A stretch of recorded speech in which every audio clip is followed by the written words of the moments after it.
الحمدللہ، اللہ کا لاکھ لاکھ شکر ہے کہ جس نے اپنی یاد کی توفیق اور موقع فراہم کیا۔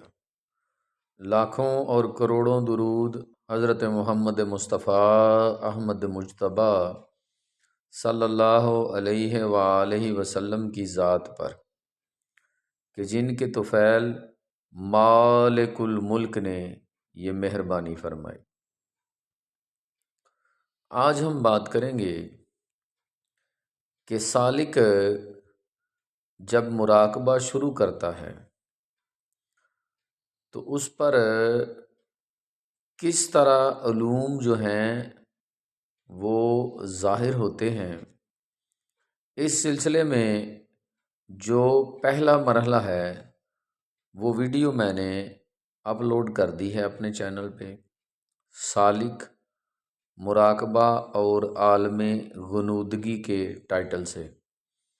آج ہم بات کریں گے غنودگی سے اگلے مرحلے کی، یعنی سالک، مراقبہ اور عالم خواب۔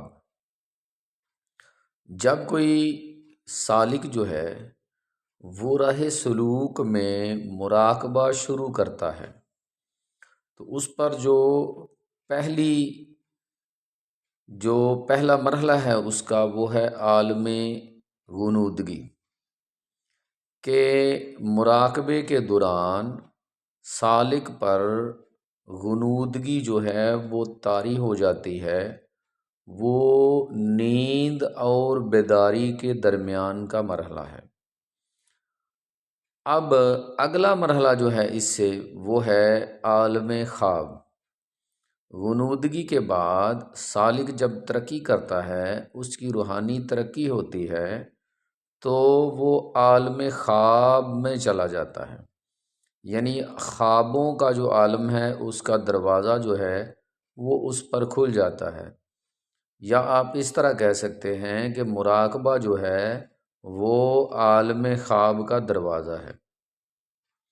اب ایسا شخص جو اس عالم میں پہنچ جاتا ہے، جو اس مرحلے کو طے کر لیتا ہے، جو اس منزل پر پہنچ جاتا ہے، تو ایسا سالک جو ہے وہ سوئے ہوئے جو ہیں ایسے خواب دیکھتا ہے اور ان خوابوں کے ذریعے ایسا علم سیکھتا ہے، ایسے اسرار اور رموز جو ہیں اس پر ظاہر ہوتے ہیں جو اس نے اس ظاہری دنیا میں نہ کسی کتاب میں پڑھے ہیں اور نہ ہی کسی استاد سے سیکھے ہیں، اور وہ یہ سارے علوم، یہ راز، یہ بھید جو ہیں عالم خواب سے سیکھ لیتا ہے، اور ان کو بیداری میں جب وہ عالم خواب سے دوبارہ بیداری کی طرف آتا ہے تو بیداری میں بھی اس کو وہ یاد رہتے ہیں، وہ بھولتا نہیں ہے۔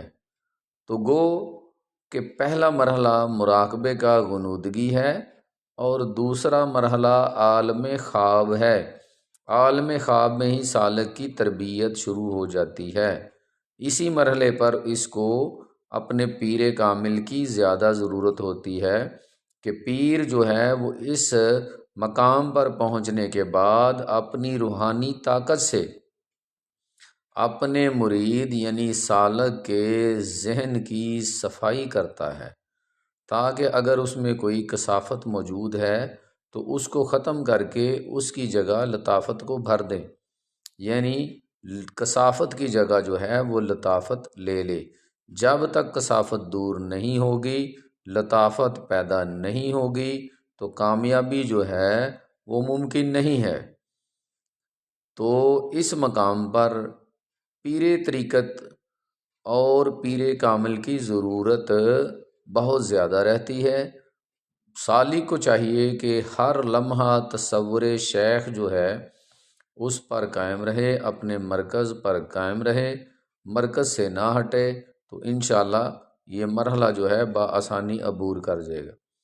امید ہے کہ آپ کو بات کی سمجھ آ گئی ہوگی۔ انشاءاللہ اگلا مرحلہ جو ہے وہ اگلی ویڈیو میں اپلوڈ کیا جائے گا۔ شکریہ، السلام علیکم۔